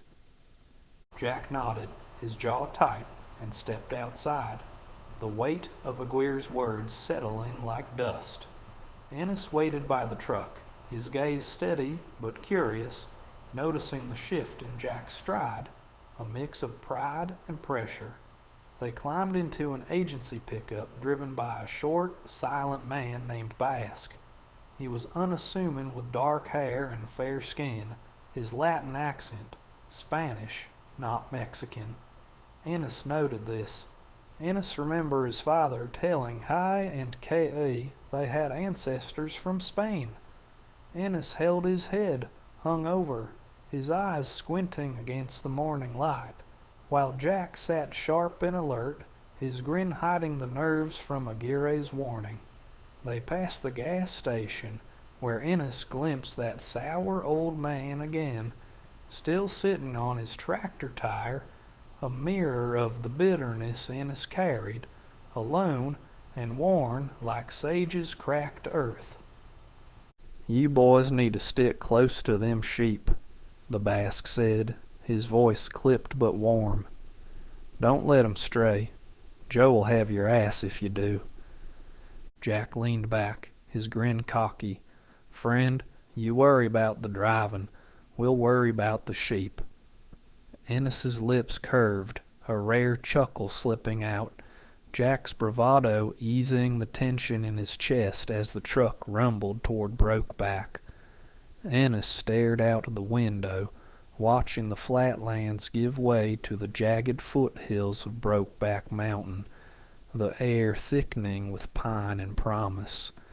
The climb up Brokeback Mountain unfurled like a raw, untamed song, the sheep surging ahead, 1,000 ewes and lambs spilling through the timber like a flood of dirty water, their bleats a jagged melody against the wind. The dogs darted among them, sharp barks slicing the air as they herded the flock higher. The horses' hooves struck the rocky trail, a steady drumbeat, while the mules groaned under their packs, creaking with every step. The air was sharp with pine and grass, the mountain looming heavy, its peaks cutting into a sky burning orange at dawn, fading to a deep blue. Ennis rode the stallion, cigar butt, the chestnut stride sure and strong. Ennis's eyes tracing the stallion, Ennis had already claimed in his mind. Jack rode ahead, his bay mare steady now, her skittishness tamed by his hand, his swagger a spark in the cold. Higher they went, the world sharpening into focus, lodgepole pines standing tall and somber, their shadows stretching thin across banded pebbles and crumbling soil. Wildflowers dotted the slopes, their sweetness piercing the tang of pine, a fleeting grace amid the rugged sprawl. The flock spilled into flowery meadows above the tree line, where the wind howled ceaseless and free. At the trailhead, Basque spoke to Ennis, wanting to give him advice. "I cannot stress this, friend. Do not let them stray. Joe will have your asses if you do." His tone clipped but warm. "One thing, don't never order soup. Them soup boxes are hard to pack." Ennis nodded, already half lost in the rhythm of the work. "Well, I don't eat soup," he muttered, his eyes drifting to Jack. The bay mare beneath Jack danced, skittish and wild, her low startle point a live wire. Jack grinned, boyish and bold, the sheepdogs nipping at her hooves like old friends. "You want to watch it there," Ennis called, his voice tight with concern he didn't mean to show, noticing the mare's low startle point. "That horse'll throw you." Jack laughed, reining her in with a swagger Ennis hadn't pegged him for. "Doubt there's a filly that can throw me?" he shot back, all cocky bravado.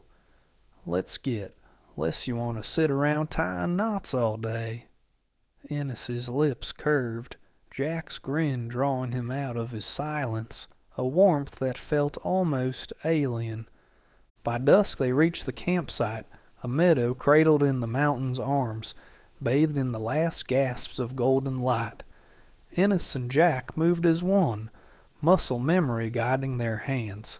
The big tent rose on the Forest Service's platform, canvas snapping in the breeze, while the kitchen and grub boxes found their places, secured against the night.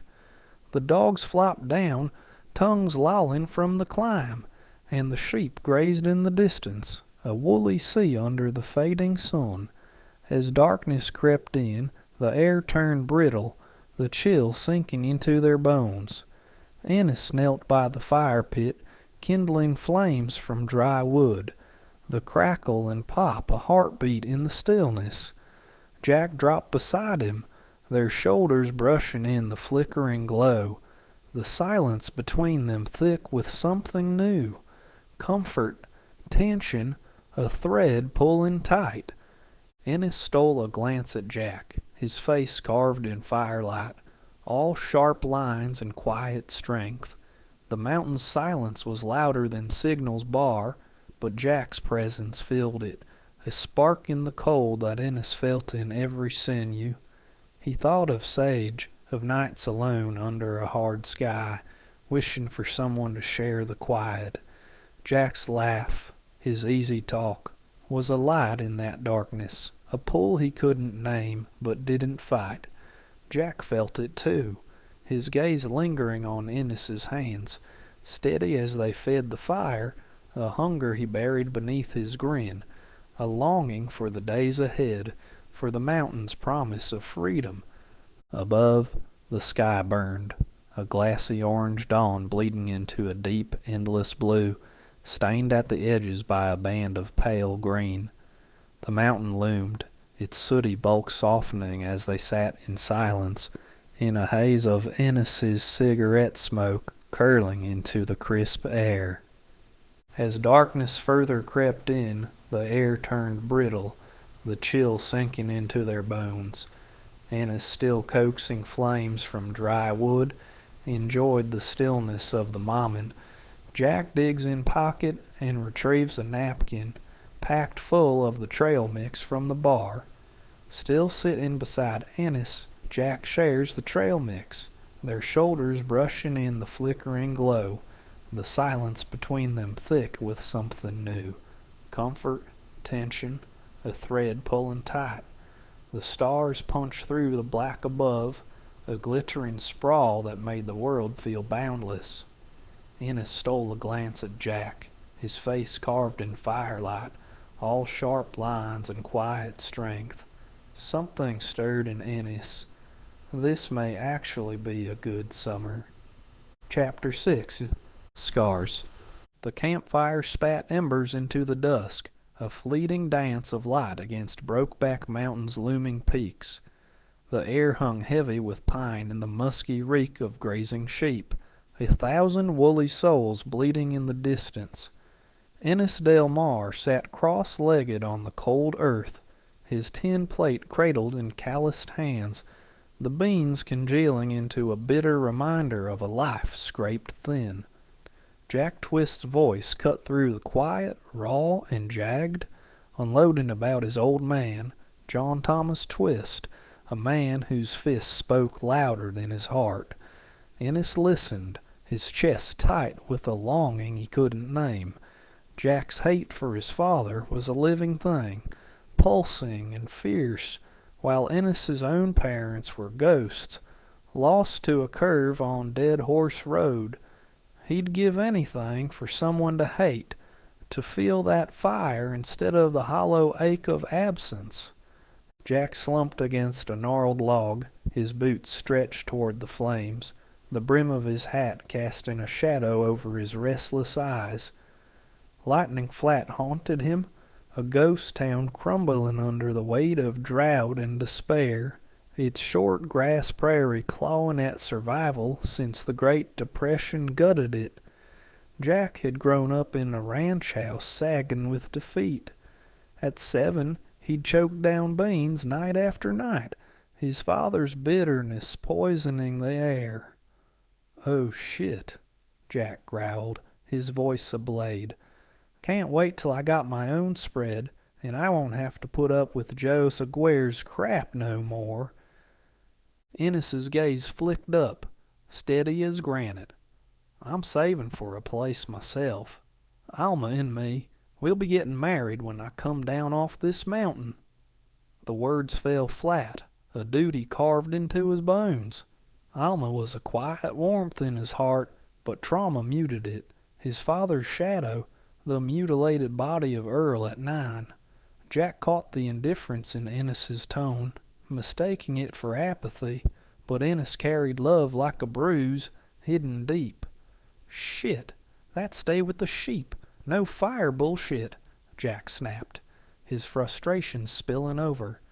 "Aguirre got no right making us do something against the rules." Ennis stayed silent, stirring the fire, its heat a fleeting shield against the mountain's chill. Ennis took a swig from the whiskey bottle, the burn grounding him against the mountain's bite. "You going up with the sheep?" he asked, voice low, eyes flicking to Jack's restless form. Jack's jaw tightened, his boots scuffing the dirt. "Got to. That Joe, he's got no business having us do something that's against the rules." His words carried the weight of Brokeback's endless demands, a defiance Ennis recognized but couldn't voice. Ennis nodded, the fire's crackle filling the silence, his thoughts tethered to the mountain's rugged sprawl, where every task was a fight to prove himself. Jack swung onto his bay mare, the horse's muscles rippling under the fading light, her hooves kicking up dust that swirled like a restless spirit across Brokeback's meadow. His faded jeans hugged his frame, the bull riding buckle glinting faintly, a spark of defiance against the mountain's vastness. Jack rode into the dusk, the mare a wild, powerful beast beneath him, yet his mind clung to Ennis Del Mar, the quiet man whose steady presence anchored the camp below. Ennis watched from the fire pit, his gaze lingering longer than he meant, the mare's silhouette fading into the pines. Damn it, he thought, Brokeback's solitude was his refuge, but Jack's absence carved a hollow ache, a loneliness that felt sharper than the mountain's chill. Ennis settled into his role with a quiet professionalism that steadied Brokeback's camp, his hands deft as he secured the tent or guided a stray lamb with a low murmur. His knowledge of animals, honed through years of hard ranch work, impressed Jack, who never thought Ennis unintelligent but marveled at the wisdom in his silence. Ennis's seriousness spoke of duty, each task a shield against the mountain's threats, his hazel eyes scanning for danger. Jack, though, took a looser approach, competent but quick to grumble, his voice carrying complaints about Aguirre's rules or the endless beans. Ennis watched him, wondering at Jack's ease, his chatter a spark that felt like having a little brother, annoying, familiar, yet pulling at a warmth Ennis hadn't known since his youth. 2 nights later, the camp was a cocoon of shadow, the fire a soft heartbeat under a sky stabbed with stars. Jack hunched over his plate, stabbing at beans like they were his father's promises, empty, bitter. The taste dragged him back to Lightning Flat, 7 years old, the town a husk of abandoned homesteads, its community hall a relic of better days. His family's ranch was a battleground, Thomas's rage a storm that broke over them when beans were all they had. Jack's silence roared louder than words, a storm cloud Ennis could read in his eyes. Ennis cleared the campfire, his hands steady as he stacked tin plates, sensing the weight of Jack's past. Jack swung onto his horse, his voice slicing the dusk. "No more beans," he said, final as a slammed door. Ennis nodded, a man of action, not words, vowing to fix it. The next day, Jack rode to the herd, rifle slung across his back, the sheep a bleating sea under the wind's howl. His mind churned, beans, the endless grind of Brokeback's rules, Ennis's quiet strength by the fire. A coyote darted toward the flock, a lean shadow of hunger. Jack fired, the shot cracking wide. "Aw, shit," he cursed, his voice boyish, a spark of frustration swallowed by the mountain's vastness. He wasn't the worst shot, but with all the practice he'd had, you'd expect him to be a pro. His father and Lucas, both crack marksmen, had tried to drill it into him, the former with a scowl and no patience. "You got away, Wiley. Won't be so lucky next time," Jack muttered, a grin breaking through as a tan-colored sheepdog bounded over, tail wagging like a metronome. Jack couldn't help but chuckle, the dog's playfulness cutting through his mood. "You're supposed to keep them coyotes away, not be cute. Now get," he said, giving the bitch a soft pat on the bottom, her bark echoing as she darted back to the flock. Over 3 days, Brokeback's rhythm claimed them, a montage of toil and quiet moments stitching their lives tighter. On a blustery day, Jack rode through the meadow, the wind combing the emerald grass into waves, drawing bestial groans from the slit rock above, the sheep a woolly tide under his watchful eye. Ennis, meanwhile, crouched by the campfire in the late afternoon, banded pebbles and crumbling soil casting pencil-long shadows as he stirred a pot of beans, the scent mingling with pine, his hands steady despite the mountain's bite. Another day, Ennis rode up to the herd, finding Jack napping against a boulder, hat tipped low, the sheep grazing calm under the dog's guard. Ennis's lips twitched, a rare warmth at Jack's ease, though he didn't wake him, letting the moment linger. At dusk, Jack galloped back to camp, rifle steady, spotting another coyote in the fading light. He fired, the shot true this time, the beast dropping with a yelp. Jack chuckled, a boyish spark flaring. "Gotcha, Wile-E," his voice swallowed by the wind. Ennis, scrubbing pots in a mountain stream, the water icy against his knuckles, worked with a focus that grounded the camp, his silence a shield against Brokeback's wildness. By night, they sat shoulder to shoulder by the campfire, the rearing lodgepole pines below, massed in slabs of somber malachite, their tin plates heavy with beans, the fire's crackle a heartbeat in the stillness. Jack's gaze flicked to Ennis, a covert hunger masked by a grin, while Ennis noticed Jack's restless spark, a pull he couldn't name but felt deep, like a spark catching in dry grass. The following day, Ennis rode down the trail, the heart of Brokeback Mountain pulsing around him like a living dream. The grass, a vivid tale, rippled under the breeze like a sea of emeralds, each blade catching the sunlight in a dance of color. Aquamarine streams wove through the landscape, their waters so clear they seemed to hold the sky itself. Above, pillow-soft clouds drifted across a boundless blue, their edges glowing with a light that felt almost holy. casting fleeting, dancing shadows that played across the wildflowers, bursts of violet, gold, and crimson, scattered like stars in the daylight. The air was sharp with the scent of wild oregano and the faint sweetness of blooming clover, filling Ennis's lungs with a purity that made the world below seem a distant memory. Brokeback was a place where time slowed, where the grind of herding sheep felt less like labor and more like a rhythm, a drumbeat shared with Jack. But as Ennis descended, the mountain's spell began to unravel.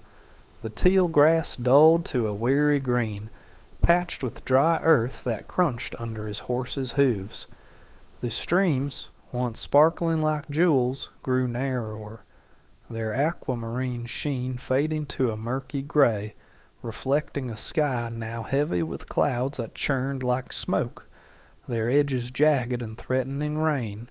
The dreamlike beauty of Brokeback softened, as if the mountain itself was reluctant to let him go, its colors bleeding into the stark reality of the valley below.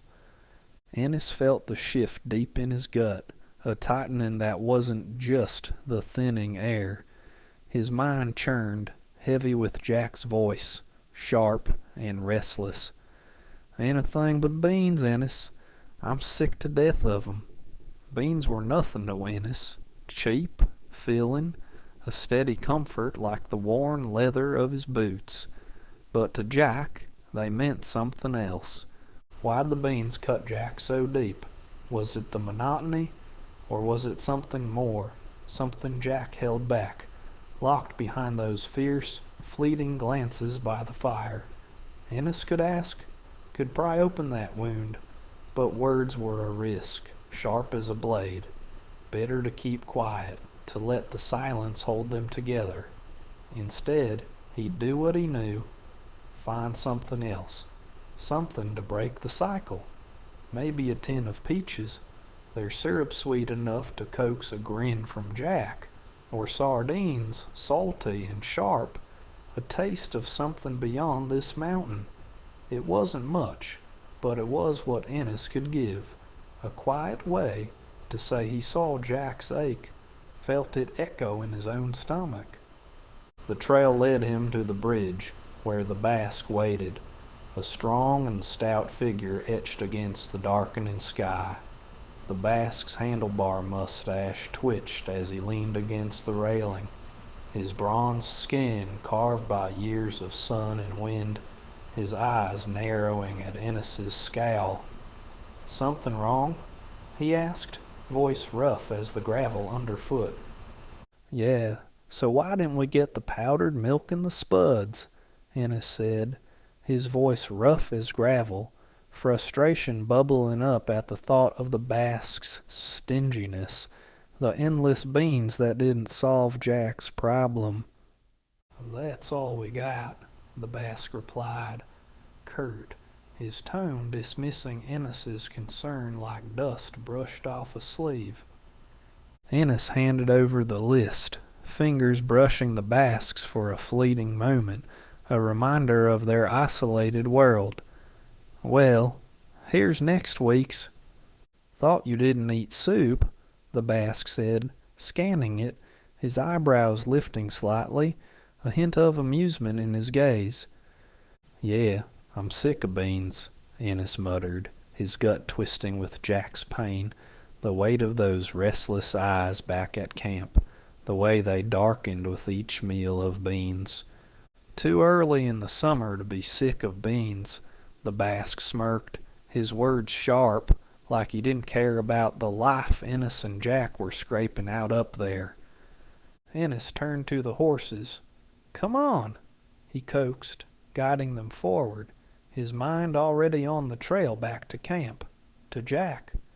The soup on the list was a small victory, a partial solution to Jack's frustration, and it settled Ennis's worry just enough to keep moving.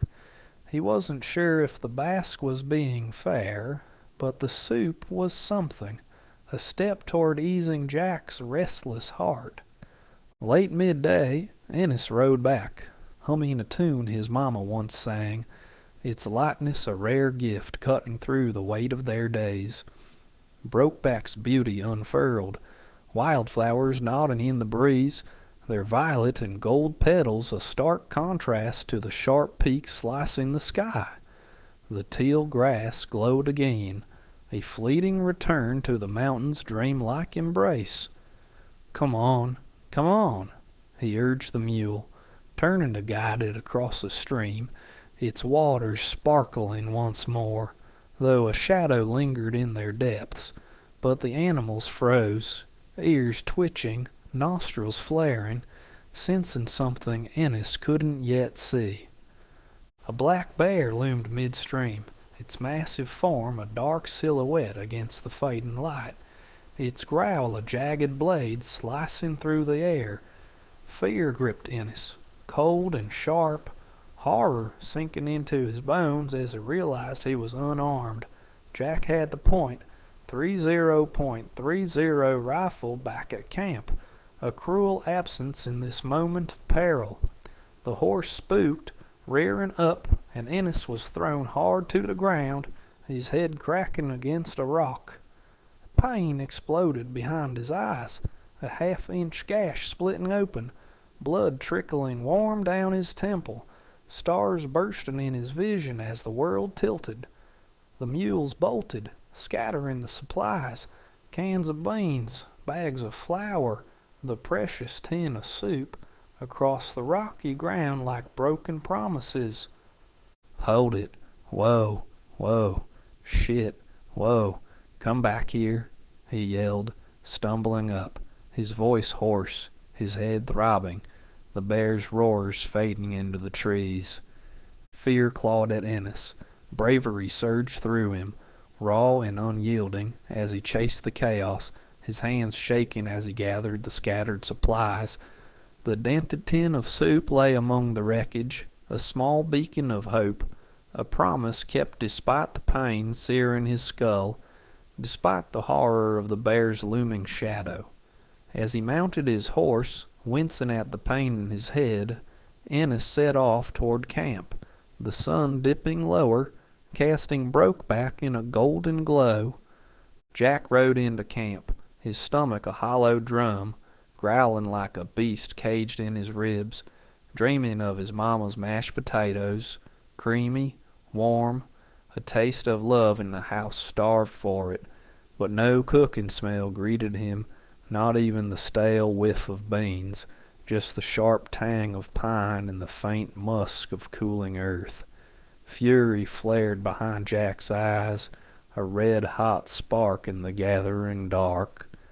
"Son of a bitch!" Twist exclaimed, his voice slicing through the silence. "Where's the food? Where the fuck is Ennis?" Jack's mind spun, a storm of hunger and worry. Been up with the sheep all day, busting my ass, and now this? No dinner, no Ennis, just an empty camp staring back at me. His boots hit the dirt with a thud, each step heavy with the weight of childhood nights when beans were a curse, when the ranch was dying and his pa, John Twist, was too shell-shocked to care. Back then, the fields went fallow, the little money left dried up, but they kept the chickens, him and his mama scraping by. At 6, Jack was out in the coop, collecting eggs, his small hands scratched and cold. By the time his pa hit his 40s, he was a ghost in their house, withdrawn, leaving them with nothing but beans. Beans with eggs, beans with franks, beans with beans. Jack hated them, not just for the taste, though that didn't help, but for what they meant. A life scraped thin, a hunger that went beyond the stomach. Now, here on Brokeback, it was the same damn story, and Ennis was nowhere to be found. He cracked open a can, the metal cold against his calloused fingers, and started the fire, its flames licking the air like a hungry tongue. He cursed Ennis's name, the words bitter as the wind. The can of beans had pig fat in it, supposed to give it flavor. but it just looked disgusting to Jack. Globs of white grease floating like lies in the brown sludge. His face roared with distress and annoyance. The same sensitive look his pa always said gave him away, telling on himself with just a glance. He roasted the can over the fire, the grill's iron bars scarred from nights like this, and snapped the sail on a bottle of whiskey, the burn of it hitting his throat like a fist. 1 hour, he thought. I'll give Ennis 1 hour, and then I'm going out there to find him. And when I do, God help him, I'll tell him a thing or two, leaving me here with nothing but beans and a growling gut. 30 minutes later, the whiskey's heat couldn't dull the edge of his worry. Jack slowed his drinking, knowing he couldn't be too drunk if he had to search for Ennis in the dark. The mountain's peaks looming like silent judges under the starless sky. Where is he? What if he's hurt, or worse? The thought twisted in him, sharp as a blade, his anger fading into something colder, heavier. The fire crackled, its light dancing across the camp. But it offered no comfort, just a reminder of the emptiness. Then Ennis's voice cut through, low and spent, guiding the horse and mule, their hooves scraping the earth. Jack's temper erupted as Ennis staggered into the firelight, blood crusted on his brow, a dark smear against his pale skin. "Where the hell you been?" Jack snapped, his voice raw, hunger and worry boiling over. "Been up with the sheep all day. I get down here, hungry as hell, and all I find is beans," Ennis mumbled, brushing past, his eyes dark with pain, not saying much.